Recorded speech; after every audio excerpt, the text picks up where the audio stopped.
Hello YouTube, this is Ezekiel doing some editor work in Combat Mission Red Thunder. I get asked all the time in the comments and private messages, even on some of the forums, what mods are you using when you do your videos, you know, where do I find them, rah rah rah rah.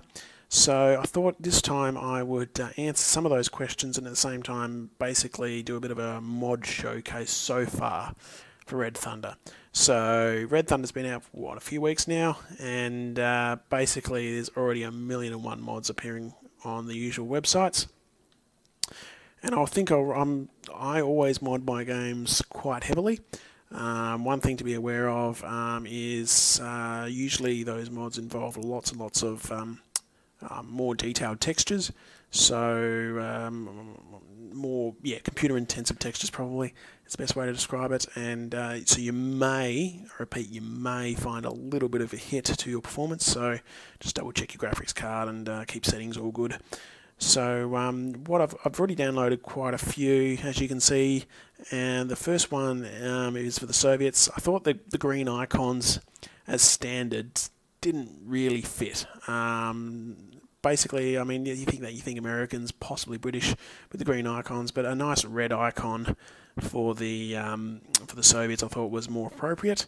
Luckily, Ben Park, who also did some great Commonwealth uniforms way back when, he's already came along and given red background options for the Soviets, so that covers tanks, infantry, everything. So that's one you can find on the Battlefront repository. Another one looking at the Soviet infantry is the Soviet uniforms. The name of the person doing this escapes me, I apologise in advance, but quick search of the Battlefront forums, you'll find the appropriate thread. This one's not fully released yet. I think people are just testing it or downloading it from his own Dropbox folder. But as you can see, you've got a variety of options basically to do mix and match uniforms, a bit of a hogwash type of approach. I don't like the dark green back knapsacks here. I think that's a little bit out, so I may remove those from my Z folder. But well worth it, I think. It just makes that gives those Soviets a bit more of that ragtag look.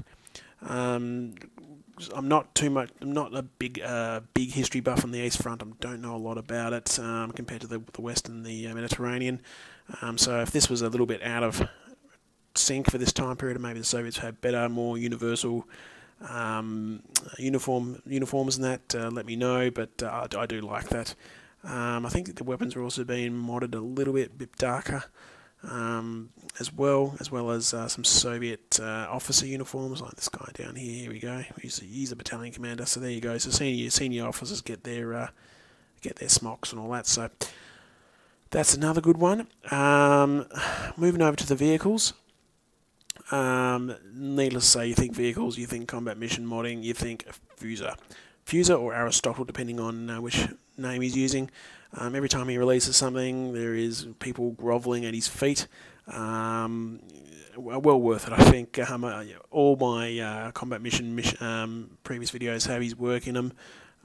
They just make those vehicles are dirty and stained and well used, rather than looking like it's off the factory floor.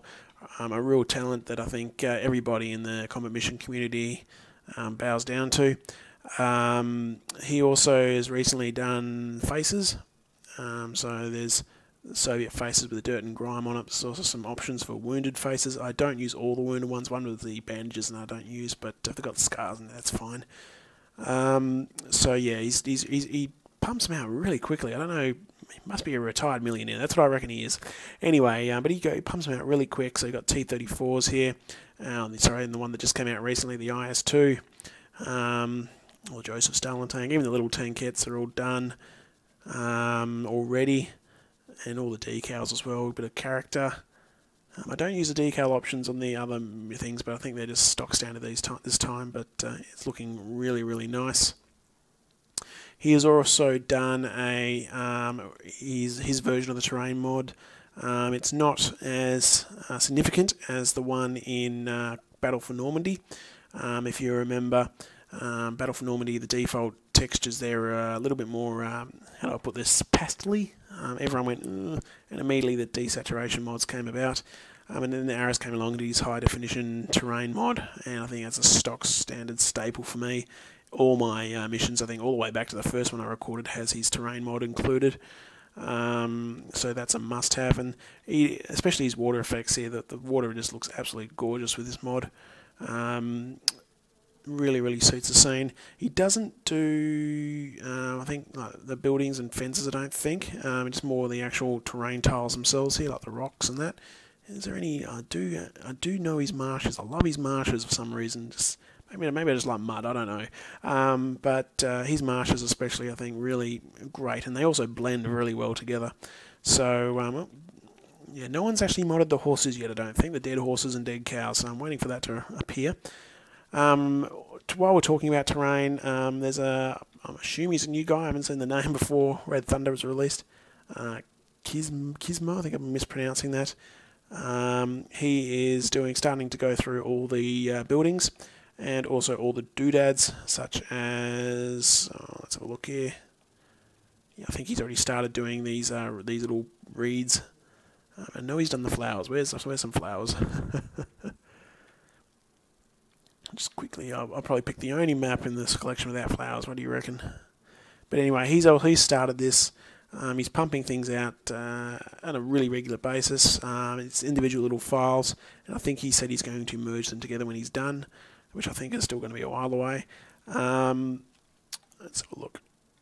But yeah, I think the brick buildings and that here, very nice indeed.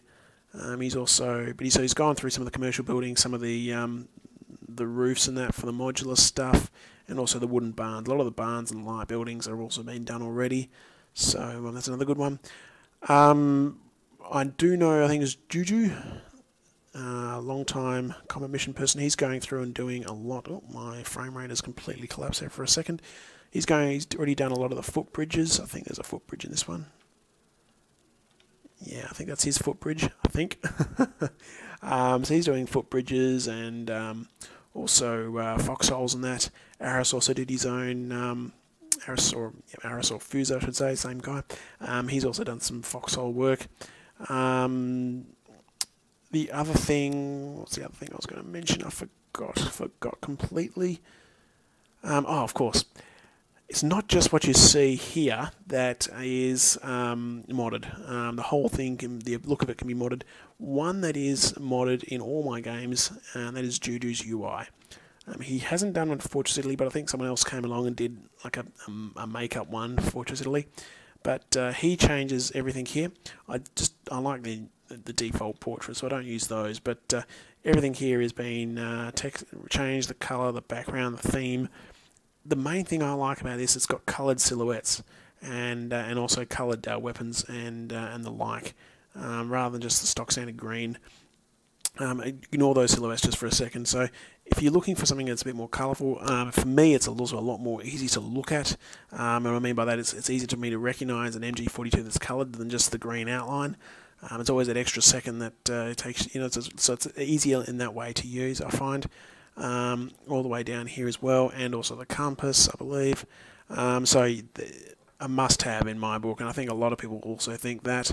So yeah, if you're new to combat mission and you think the UI is a little bit, don't worry, there is that option. It is also an enormous package also comes with a number of options too. You can cycle through. Another one with a lot of options is these actual weapon silhouettes themselves. Now this is not Juju's base silhouettes. It is actually part of another mod that will be coming out soon by another regular called Marco Bergman. He also always does the silhouettes for the weapons, for the vehicles, and he does them. He has an enormous range of options there. These ones I'm testing are the ones that actually blend into the Juju's UI background here, but he does his own as well. You can just install over the base UI if you want to.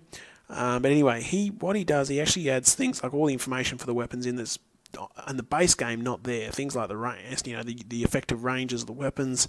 You can also get the caliber of the ammo it uses, so you sort of roughly know. You can look back and forth here. This rifle uses that ammo and the like. And also color-coded vehicle. I don't have it installed yet, I believe. But some color-coded information around this silhouette about where the good armor is, where the bad armor is, etc. Now, I don't know when that's coming out yet for everybody. It takes a little while to test, and the volunteers have to cycle through lots and lots and lots of B&Bs. But yeah, that's another mainstay for a lot of people. There is also a the only thing there you'll notice it's I think it's going to take a little bit of time. I don't know how much it's going to be adjusted, but not so bad on this one. But some of them, there's a lot of crossovers. There's a lot of very small amount of real estate for a lot of information on the screen. So especially with the new casualty markers and that, so that's being worked through, but that will come out down the track. There is also a Maud also does a portrait mod for most of the games. I don't think that's out yet, but a lot of people use that. I don't. I'm not saying I'm not a big fan, but it's a great piece of work. But I do like the default portraits. I don't mind them. So yeah, so if you're new to the game and you basically want to make the game look a little bit better, that's definitely the way to go. Two main websites: the Battlefront repository, of course, attached to the forums, and also Gadge's Green as Jade's website called Combat Mission Mods Warehouse CMods. That is probably an easy one to cycle through and look for things, and it also has all the different games all in the one spot. So, and also you'll also find all of our Fuse's work there now as well. It's just it's personally I think it's a lot easier to use. But anyway, there's some names. I'll put some links in the description. It's not too hard to mod the game. Sounds can also be modded, I should say. I forgot all the sound mods, but there's a wealth of sound mods out there to basically give a lot more varied depth in the sounds, and also tracer mods and all the little things can be modded. So that's a taste. I couldn't play Combat Mission without it, but I think Combat Mission with mods makes it an tenfold increased better experience. So thanks for watching, guys. Leave any questions and comments below. Like, subscribe, and share with all your friends, and I'll see you again next time.